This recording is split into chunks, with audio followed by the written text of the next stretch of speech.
Last spring, the Blaine High School Orchestra applied to perform at one of the most exclusive high school orchestra performances of the year. Then, just before this school year started, the director learned that they were one of 2 orchestras from across the state selected to perform at the Minnesota Music Educators Association Midwinter Convention. It's our Super Bowl, it's our finals, it's the biggest event they can go to. And so we got the email saying that we were in. And it was exciting, but at the same time it was, okay, we have to work starting now. The orchestra didn't waste any time with its preparations. The students have been working hard and practicing for more than 5 months. We've worked really hard. It's been a long road. It's been extremely stressful, honestly, at some points. On the first day we started working on it, Mr. Aber has been preparing us for quite some time, so I think we're prepared and ready. We got our first piece on the first day of school. That was Strange Humors, and we've been practicing hard ever since to get to where we're at now. And all that practice is paying off.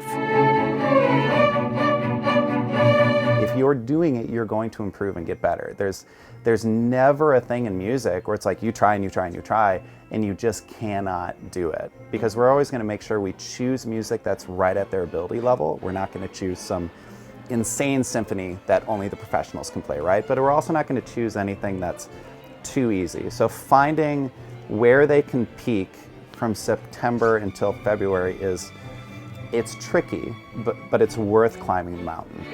Same with staccatos, keep it, keep it, keep it.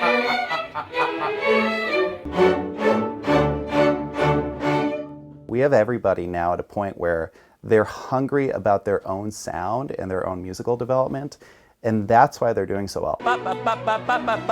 And he says, they're all having a lot of fun in the process. It's really energizing.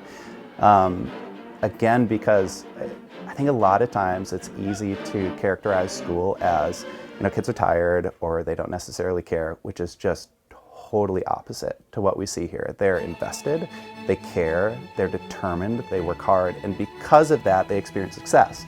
And then when they're successful, they get more excited about the next thing, and then when they're more excited, they practice more, and then they're successful, and it's just like the good cycle. And what they're learning goes beyond just music. I think teamwork. I feel like I'm in sports as well, and I feel like teamwork is a really thing that's built in sports, and I feel like people don't think that's something with orchestra. With orchestra, you really have to listen around, feel people around you, and I feel like we all really got a big team, and I feel like that's kind of helped contribute to my everyday life. You have the framework to do anything you want. It's any profession, right? If you just do the stinking thing and put the time into it, you're going to be successful. If you want to perform well in whatever area you're doing, you're going to have to practice hard and work hard towards it. Blaine hasn't performed at this conference for more than 15 years, and it will be a capstone experience for everyone involved. For me, it's probably the only time in my career I'm going to go. For high schools and for directors, it's uncommon to go multiple times, so we're going to soak up the experience. For North Metro TV News, Danica Peterson reporting.